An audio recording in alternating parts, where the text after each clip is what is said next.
Hello बच्चों, I hope कि आपको फर्स्ट और सेकंड वाला चैप्टर समझ में आ गया होगा। और आज हम स्टार्ट करने जा रहे हैं चैप्टर नंबर 3। चैप्टर नंबर 3 का नाम है linear equation of two variable. ठीक है ना। जैसा कि मैंने सेकंड चैप्टर के अंदर आपको बताया था कि लीनियर इक्वेशन किसे कहते हैं, तो यानी ऐसी इक्वेशन जिसके अंदर वेरिएबल की पावर 1 होती है उसे लीनियर इक्वेशन बोलते हैं। ठीक है ना। तो सबसे पहले समझते हैं कि लीनियर इक्वेशन, जैसे मैंने लिखा x + 5 = 7।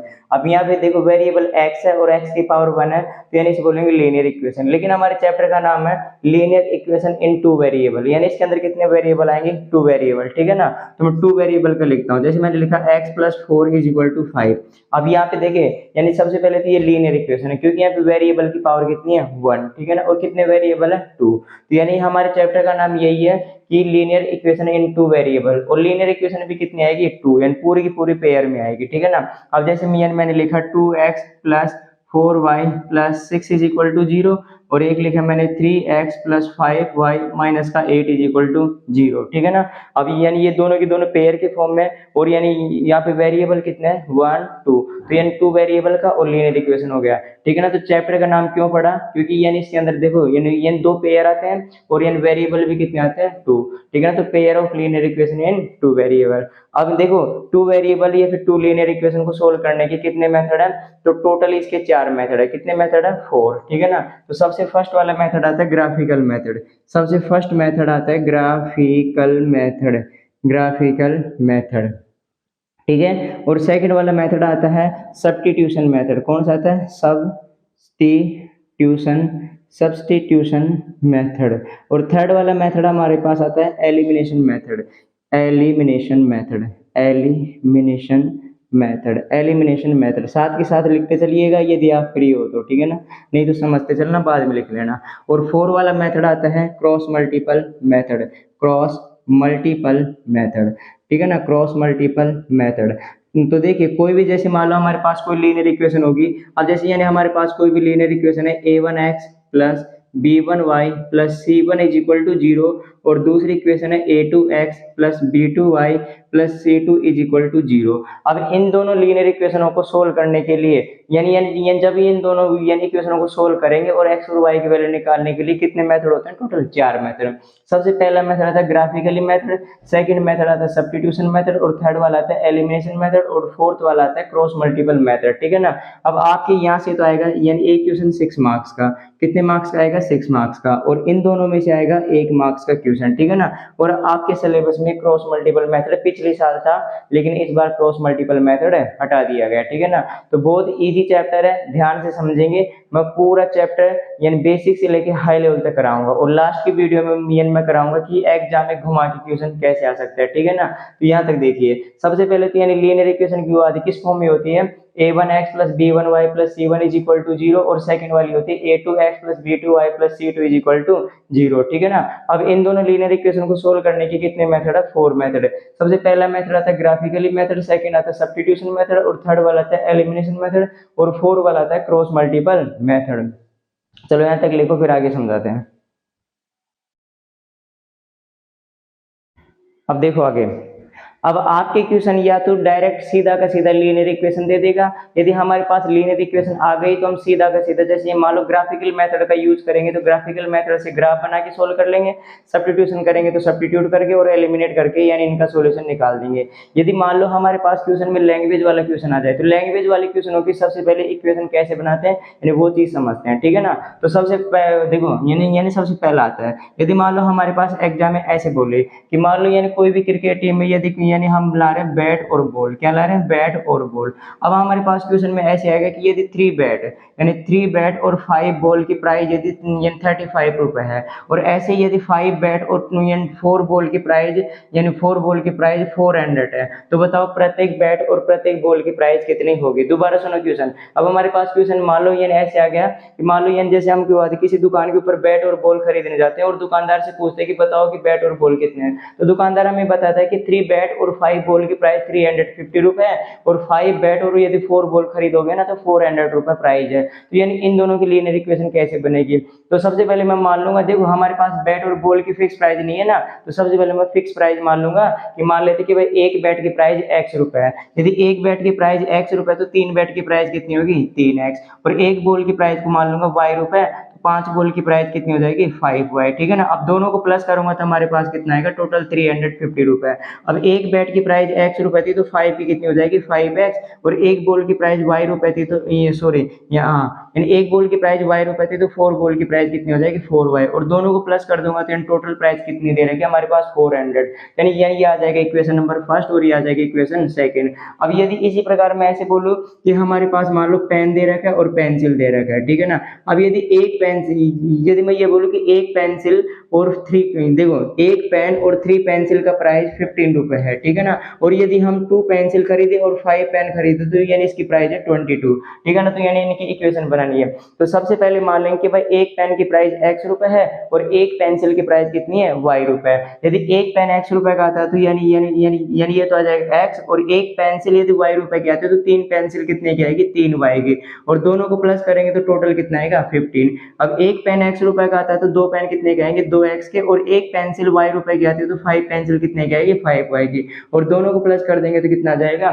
2x + 5y = 22। अब ये आ गई इक्वेशन नंबर फर्स्ट, ये आ गई इक्वेशन नंबर सेकंड। अब इन दोनों इक्वेशन को तो सोल्व यानी सोल्व करना अब हम सीखेंगे, ठीक है ना। तो आपको यहाँ तक समझ में आ गया होगा कि यदि हमारे पास लैंग्वेज वाले क्वेश्चन आ जाए और लैंग्वेज से हम इक्वेशन कैसे बनाएंगे, ठीक है ना। तो लैंग्वेज वाले क्वेश्चन में या तो ऐसे क्वेश्चन आएगा या फिर देखो कैसे क्वेश्चन आएगा। अब जैसे मैं यानी ये बोलूँ, देखो लैंग्वेज वाले सबसे इंपॉर्टेंट क्वेश्चन ऐसे बनते हैं। यानी जैसे मैं ये बोलूँ कि हमारे पास ये कोई क्लास 10 है, इन क्लास 10। अब क्लास 10th के अंदर यदि टोटल स्टूडेंट मान लो 20 ले लेता हूँ। यदि क्लास 10th के अंदर टोटल स्टूडेंट कितने मान लेते हैं? 20। अब यदि मैं ये बोलूंगा कि यानी देखो यानी क्लास 10th के अंदर वो बॉयज भी होंगे और गर्ल्स भी होंगे। अब यदि मैं ये बोलूँ कि number of boys number of girls से कितने ज्यादा है? 4 ज्यादा है। दोबारा क्वेश्चन सुनो, यदि क्लास 10th के अंदर टोटल स्टूडेंट 20 है, यदि लड़कों की संख्या लड़कियों से 4 ज्यादा है, तो बताओ दोनों की इक्वेशन क्या बनेगी, ठीक है ना। तो सबसे पहले मैं मान लूंगा कि लड़कों की संख्या x है और लड़कियों की संख्या y है। या फिर आप लड़कियों की संख्या को x मान सकते हो, लड़कों की संख्या को y मान सकते हो, तो भी आंसर क्या आएगा? सेम। लेकिन फिक्स मानना, ठीक है ना। सबसे पहले मैंने मान लिया कि बॉयज की संख्या कितनी है? x है, और गर्ल्स की संख्या कितनी है? y। अब यदि बॉयज और गर्ल्स दोनों को प्लस कर दूंगा तो टोटल संख्या कितनी आ रही है? 20। यानी पहली इक्वेशन हमारी बन जाएगी x + y = कितना? 20। अब सेकंड वाली इक्वेशन को ध्यान से देखिएगा। अब देखो लड़कों की संख्या x और लड़कियों की संख्या कितनी है? y। अब ये कह रहा है कि सेकंड वाली कंडीशन में देखो ध्यान से सुनना कि लड़कों की संख्या लड़कियों की संख्या से 4 ज्यादा है, और लड़के 4 ज्यादा है लड़कियों से, तो 4 किस में प्लस करूंगा? लड़कियों में, तभी तो दोनों जाके बराबर होंगे, ठीक है ना। या फिर मैं ऐसे बोलूं कि मेरे पास तुम्हारे से 20 रुपए ज्यादा है। अब यदि तुम यानी अपन दोनों के पैसों को बराबर करेंगे तो 20 रुपए तुमको दूंगा, तभी तो अपन दोनों बराबर होंगे ना। अब यहाँ पे देखो, अब यहाँ पे पहले लड़के x थे और लड़कियां कितनी थी? y। अब लड़के ऑलरेडी 4 ज्यादा थे, तो यदि लड़कियों में मैं 4 प्लस कर दूंगा तो दोनों इक्वेशन क्या बन जाएगी? सेम, ठीक है ना। अब y को यदि मैं यहाँ पे लेके आऊंगा तो किसका बन जाएगा? माइनस का। यानी हमारे पास इक्वेशन बन जाएगी x - y = 4, और इसे नाम दे देंगे इक्वेशन नंबर सेकंड, ठीक है ना। या फिर देखो हमारे पास क्वेश्चन ऐसे आएगा कि जैसे मान लो यानी एक कोई लड़का है जिसका नाम है मुन्ना और एक लड़की है मुन्नी, ठीक है ना। यानी मुन्ना और मुन्नी यानी दोनों भाई बहन है, ठीक है ना। अब यदि मुन्ना और मुन्ने के पास टोटल यदि मान लो यानी टोटल 30 रुपए है, यानी मुन्ना और मुन्ने के पास टोटल कितने रुपए है? 30 रुपए। अब मुन्ना के पास मुन्नी से देखो यानी डबल यानी 2 गुणे से 5 रुपए ज्यादा है। देखो मुन्ना के पास मुन्नी से 2 गुणे से 5 रुपए ज्यादा है, तो सबसे पहले मुन्ना के पास मान लेंगे x रुपए और मुन्ने के पास कितने मान लेंगे? y रुपए। तो पहली वाली इक्वेशन तो बन जाएगी x + y = कितना? टोटल रुपए कितने? 30। तो ये तो आगे फर्स्ट इक्वेशन, ठीक है ना। अब सेकंड इक्वेशन देखो, मुन्ना के पास मुन्नी से 2 गुणे से 5 ज्यादा है, तो सबसे पहले मुन्नी के पास y है, तो ये y का दुगुना कितना हो जाएगा? 2x। अब ज्यादा कितने बेटा? 5, देखो 5। अब 5 किस में प्लस कर, देखो अब पहले से देखो मुन्ना के पास 2 गुना है ना। अब यदि मैंने यहाँ पे 2 गुना कर दिया तो हमारी क्वेश्चन क्या आ जाएगा? रॉन्ग, क्योंकि मुन्ना के पास पहले से 2 गुना है, तो 2 गुना किसको करना पड़ेगा? मुन्नी को, तब जाके तो दोनों बराबर होंगे ना। तो 2 गुना यदि आपने मुन्ना को कर दिया तो गलत हो जाएगा, तो ये नहीं हुआ। मुन्नी की जगह कितना कर देंगे? 2 गुना। अब मुन्ना के पास 2 गुने से भी 5 ज्यादा है। अब 5 किसके यदि मैं दोनों को बराबर करूंगा तो 5 किस में प्लस करना पड़ेगा? मुन्नी में, ठीक है ना। तो हमारी इक्वेशन देखो 2y को यहाँ पे लेके आएंगे तो माइनस का, यानी x - का 2y = कितना आ जाएगा? 5, और ये आ जाएगा हमारे पास इक्वेशन सेकंड। आई होप कि आपको यानी ऐसे इक्वेशन एक समझ में आ गया होगा। अब यहाँ तक लिखो, फिर इसके आगे और टाइप के बताता हूँ, ठीक है। आगे देखिए, अब आप यानी ऐसे भी क्वेश्चन कर सकते हो। आप सबसे इंपॉर्टेंट क्वेश्चन कैसे आते हैं, ठीक है ना। अब जैसे मान लो मैं यहाँ पे बोल दूं कि यानी ये कोई लड़का है जिसका नाम है रोहन, ठीक है ना, और ये इसके पापा जी फादर, यानी ये रोहन के फादर है। अब यदि मैं ये बोलूं कि 4 साल पहले रोहन, देखो यदि मैं ये बोलूं कि रोहन, देखो 4 साल पहले रोहन और रोहन के पापा की एज का सम करेंगे ना, तो 30, यानी यदि इन दोनों की सम का एज करेंगे तो 70 ईयर आएगा। ध्यान से सुनो क्वेश्चन क्या कर रहा हूँ। यदि रोहन की, देखो रोहन और उसके पापा की 4 साल पहले यदि एज का सम करेंगे तो कितना आएगा, 70 ईयर, ठीक है ना। तो अब इसकी इक्वेशन कैसे बनाएंगे, तो सबसे पहले मान लेंगे कि रोहन की प्रेजेंट एज एक्स ईयर है और रोहन के पापा की प्रेजेंट एज कितनी है, वाई ईयर, ठीक है ना। रोहन की प्रेजेंट एज है एक्स ईयर और रोहन के पापा की प्रेजेंट एज कितनी है, वाई ईयर। अब ये बताओ, अब 4 साल पहले यदि रोहन आज मान लो 20 साल का होता, तो 4 साल पहले कितने साल का था, 16 साल का। अब जैसे आज मैं यानी 21 साल का हूं, तो 4 साल पहले कितने का था, 17 साल का, ठीक है ना। अब वैसे ही रोहन यदि प्रेजेंट एज एक्स ईयर है, तो 4 साल पहले कितनी होगी, एक्स माइनस का 4। और रोहन के पापा की वाई है, तो 4 साल पहले कितनी थी, वाई माइनस का 4। अब 4 साल पहले दोनों का सम, दोनों का सम का मतलब दोनों को प्लस करेंगे तो कितना आएगा, 70, ठीक है ना। तो हमारे पास इक्वेशन बनेगी X minus 4 plus Y minus 4 is equal to कितना, 70। यानी एक्स प्लस वाई माइनस का 4 और माइनस का 4 माइनस का 8 इज इक्वल टू कितना, 70। अब 8 उधर जाएगा तो प्लस का, यानी X plus Y is equal to हो जाएगा 70 प्लस 8, यानी X plus Y is equal to कितना आ जाएगा, 78। हमेशा ध्यान रखना है, देखो हमेशा ध्यान रखना है, यदि 4 साल पहले बोलेंगे तो परसेंटेज एक्स और यानी रोहन के पापा की परसेंटेज वाई ईयर, ठीक है ना। अब 4 साल पहले करूंगा तो एक्स माइनस का 4 और यहाँ पर भी कितना हो जाएगा, वाई माइनस का 4, ठीक है ना। अब यदि मैं ये बोलता कि 4 साल के बाद, अब यदि 4 साल बाद की बात करता, ठीक है ना, तो यदि आज रोहन एक्स साल का है तो 4 साल बाद कितने का हो जाएगा, एक्स प्लस 4 का। और यदि रोहन के पापा आज वाई साल के हैं तो 4 साल बाद कितने हो जाएंगे, वाई प्लस 4 का, ठीक है ना। तो अब यदि इनका सम दे रखा होता ना, तो यहाँ पे सम निकाल लेते और इस प्रकार से हम यानी इनकी भी इक्वेशन बना लेंगे। आई होप कि यानी आपको ऐसे इक्वेशन में कोई प्रॉब्लम नहीं आई होगी, ठीक है ना। या फिर यानी एक और कह दें, यदि मान लो क्वेश्चन में हमारे पास ऐसे कह दे कि मान लो कोई भी नंबर है, यदि कोई भी नंबर है, ठीक है ना। अब यदि यानी देखो कोई भी नंबर है, ठीक है ना। अब यदि सॉरी कोई नंबर नहीं है, यानी कोई फ्रैक्शन है, ठीक है ना। हमारे पास मान लिया फ्रैक्शन। अब यदि फ्रैक्शन के न्यूमिनेटर में 2 प्लस करने पर और डिनोमिनेटर में 2 माइनस करने पर यानी वो फ्रैक्शन कितना बन जाती है, 2/3। दोबारा सुनो, कोई भी फ्रैक्शन है उसके न्यूमिनेटर में 2 प्लस करने पर और डिनोमिनेटर में 2 माइनस करने पर यदि वो फ्रैक्शन 2/3 बन जाती है ना, तो बताओ हमारे पास इक्वेशन क्या होगी। तो सबसे पहले हम फ्रैक्शन को मानेंगे x/y। मान लेंगे कि यानी कोई भी फ्रैक्शन है जिसका न्यूमिनेटर x और डिनोमिनेटर कितना है y।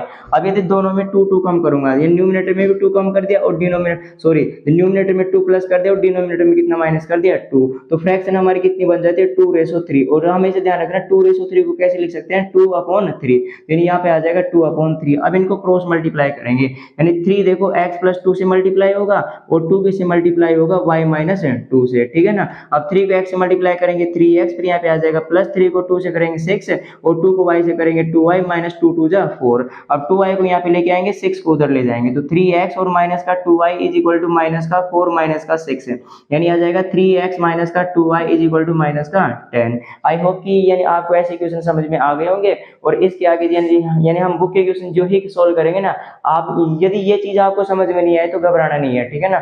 जब बुक के क्वेश्चन सोल्व करेंगे तब आपको पूरा बारीकी से समझ में आ जाएगा। ये कृष्णा सर का वादा है कि एक भी चीज ऐसी नहीं आएगी जो आपको समझ में नहीं आए। यदि फिर भी आपको समझ में नहीं आती है तो आप मेरे व्हाट्सएप नंबर पर मैसेज कर दीजिए, ठीक है ना। मैं उसका सोल्यूशन और भी अच्छे तरीके से समझा दूंगा, ठीक है। यहाँ तक लिखो, फिर 3.1 स्टार्ट करते हैं, ठीक है। हाँ देखो, अभी से आगे स्टार्ट करते हैं, ठीक है ना।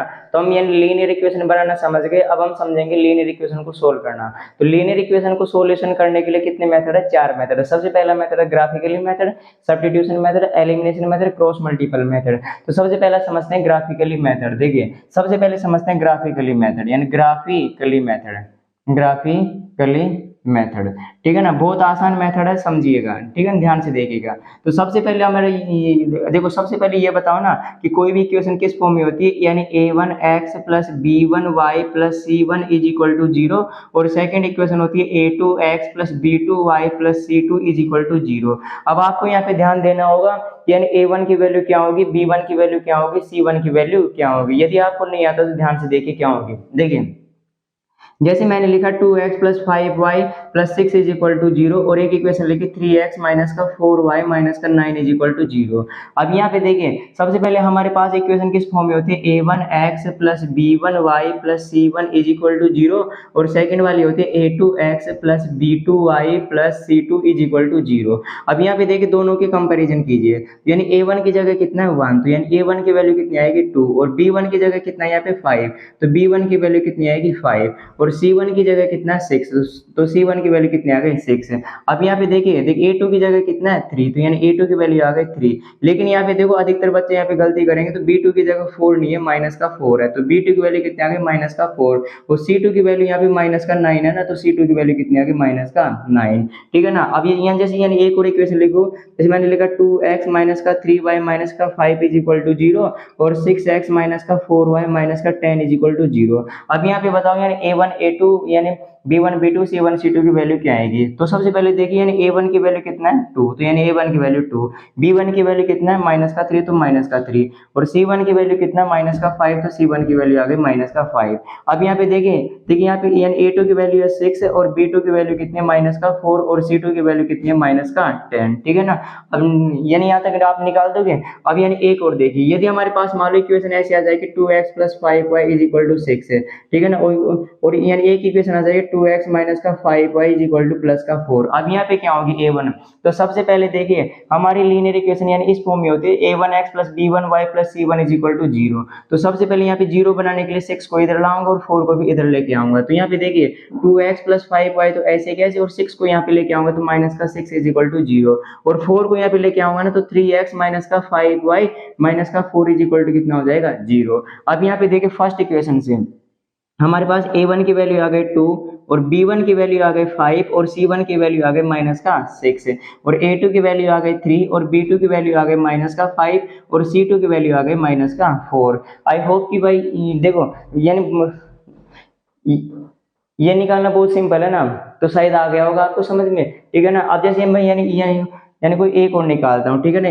देखो मैंने लिखा 3 रूट 2x माइनस का 5 रूट 2y प्लस का 6 रूट 2 इज इक्वल टू 0 और एक लिखा 4 रूट 3x माइनस का 2 रूट 3y माइनस का 2 रूट 2 इज इक्वल टू 0। अब यहाँ पे क्या होगी, यानी देखिए सबसे पहले यानी a1 की वैल्यू, अब a1 की वैल्यू कंप्लीट है 3 रूट 2, तो यानी a1 की वैल्यू कितनी आ गई 3 रूट 2 और b1 की वैल्यू, अब b1 की वैल्यू कितनी आ गई माइनस का 5 रूट 2, तो b1 की वैल्यू आ गई और c1 की वैल्यू, अब c1 की वैल्यू कितनी है 6 रूट 2, यानी c1 की वैल्यू आ गई 6 रूट 2। अब a2 की वैल्यू, तो यानी a2 की वैल्यू कितनी आएगी 4 रूट 3 और b2 की वैल्यू कितनी आएगी माइनस का 2 रूट 3, तो c2 की वैल्यू कितनी आएगी माइनस का 2 रूट 2 यानी माइनस का 2 रूट 2, ठीक है। आगे समझ में, चलो यहाँ तक लिखो।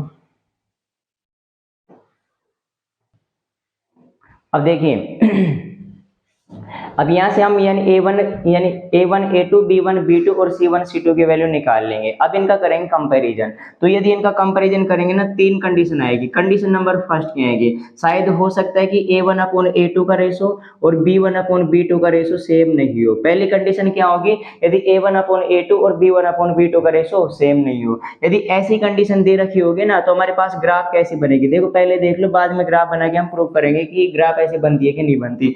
यदि ऐसी आ जाए तो ग्राफ आपस में इंटरसेक्ट करेगी, ठीक है ना।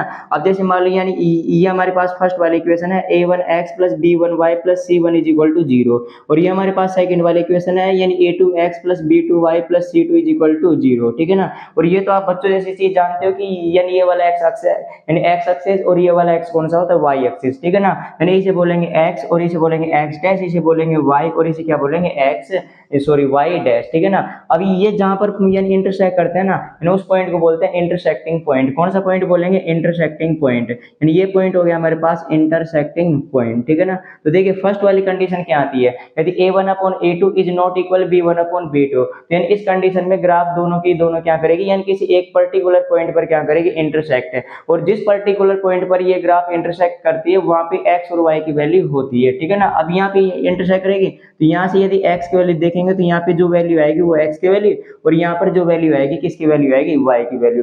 यानी फर्स्ट वाली कंडीशन में हम यानी यानी यानी इसको सोल्व कर सकते हैं और इसका सॉल्यूशन कितना आएगा, ओनली 1। यानी कितना सॉल्यूशन आएगा, ओनली 1। और जिस ग्राफ का सॉल्यूशन निकल जाए यानी उसे बोलते हैं कंसिस्टेंट। क्या बोलते हैं, कंसिस्टेंट, ठीक है ना। तो आपके क्वेश्चन आगे यानी आगे चल के ऐसे क्वेश्चन आएगा कि इनमें से कौन सा कंसिस्टेंट है और कौन सा कंसिस्टेंट नहीं है। तो यदि हमारे पास ग्राफ से सॉल्यूशन निकल जाए, अब सॉल्यूशन शायद हो सकता है एक भी निकले, सॉल्यूशन दो भी निकल सकते हैं और सॉल्यूशन बहुत ज्यादा भी निकलते हैं। तो यदि सॉल्यूशन निकले तो कंसिस्टेंट, और यदि सॉल्यूशन निकालना इम्पॉसिबल हो तो उसे बोलते हैं नॉट कंसिस्टेंट, ठीक है ना। यानी इसका नेचर कैसा होगा, कंसिस्टेंट। कैसा नेचर होगा, कंसिस्टेंट, ठीक है ना। कई बच्चों को तो यही समझ में नहीं आता कि कंसिस्टेंट क्या होता है, नॉट कंसिस्टेंट। तो यदि ग्राफ से आंसर निकल जाए तो कंसिस्टेंट, और ग्राफ से आंसर नहीं निकले तो नॉट कंसिस्टेंट या फिर इनकंसिस्टेंट, ठीक है ना।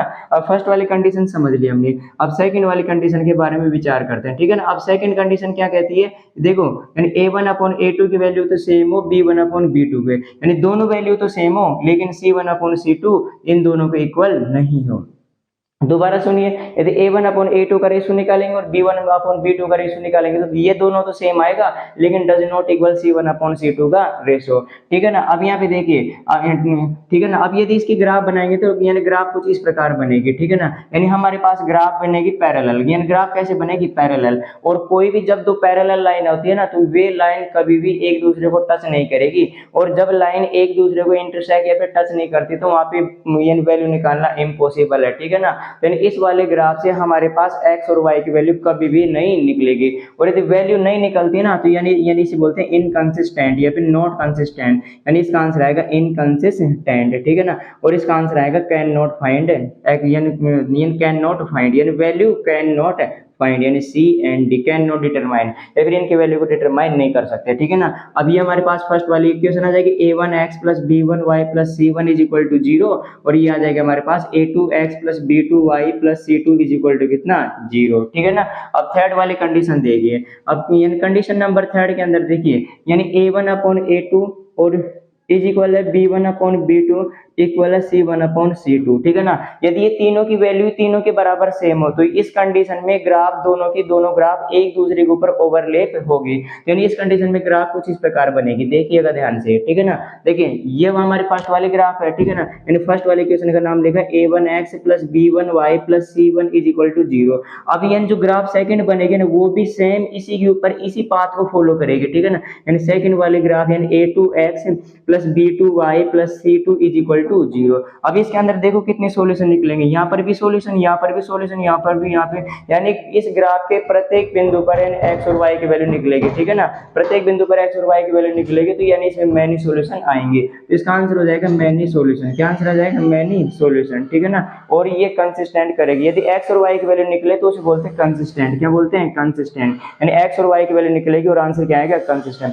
दोबारा देखिए, हमारे पास linear equation a1x + b1y + c1 = 0 और a2x + b2y = 0, ठीक है ना। अब केस नंबर फर्स्ट क्या था, यदि a1/a2 का रेशो b1/b2 के बराबर हो तो ग्राफ ऐसी बनेगी और ग्राफ आपस में इंटरसेक्ट करेगी, यानी देखिए इसका आंसर आएगा कंसिस्टेंट और ओनली यूनिक सॉल्यूशन होगा। सॉल्यूशन कैसा होगा, यूनिक सॉल्यूशन, तो यहाँ पे आंसर आएगा यूनिक सॉल्यूशन। और सेकंड वाली कंडीशन देखिए, यदि a1/a2 = b1/b2 लेकिन नॉट इक्वल है c1/c2, तो इस कंडीशन में ग्राफ कैसी बनेगी, पैरेलल लाइन, और पैरेलल लाइन का कभी भी यानी ग्राफ आपस में इंटरसेक्ट नहीं करती, तो यानी इसका आंसर आएगा कैन नॉट डिटरमाइन। थर्ड वाली कंडीशन a1/a2 = b1, यदि तीनों के तीनों इक्वल हो तो यानी ग्राफ एक दूसरे के लिए देखो ऊपर ओवरलैप बनेगी, ठीक है ना, और इसके मैनी सॉल्यूशन आएंगे। चलो यहाँ तक लिखो, फिर आगे कराते हैं।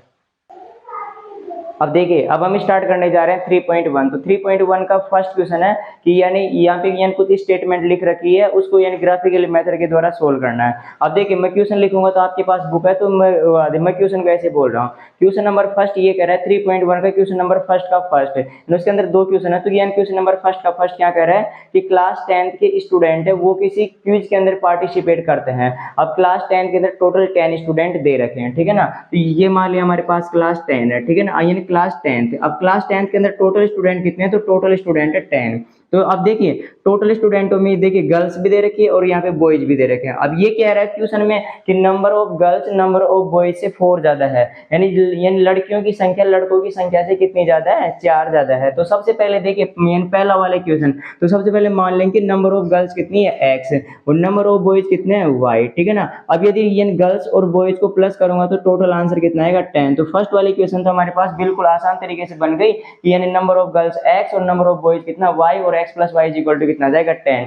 लेकिन सेकंड वाले इक्वेशन के अंदर देखिए ये कह रहा है कि लड़कियों की संख्या लड़कों की संख्या से 4 ज्यादा है। अब लड़कियां x और लड़के y है, यदि मैं दोनों को बराबर करूंगा तो लड़कियां तो पहले से 4 ज्यादा है तो 4 किस में प्लस करूंगा, लड़कों में, ठीक है ना। अब y को यहाँ पे लेके आऊंगा तो माइनस का, यानी सेकंड इक्वेशन बन जाएगी x minus Y is equal to 4, ठीक है ना। अब इस क्वेश्चन में केवल आपको यानी क्या बनानी है, इक्वेशन, ठीक है ना। और सेकंड वाला क्वेश्चन हमारे पास कह रहा है, देखो सेकंड वाला क्वेश्चन क्या कह रहा है, यानी सेकंड क्वेश्चन हमारे पास कह रहा है कि 5 पेंसिल एंड 7 पेन टुगेदर, यदि 5 पेंसिल, यहाँ पे पेंसिल और यहाँ पे लिख देता हूँ पेन, ठीक है ना।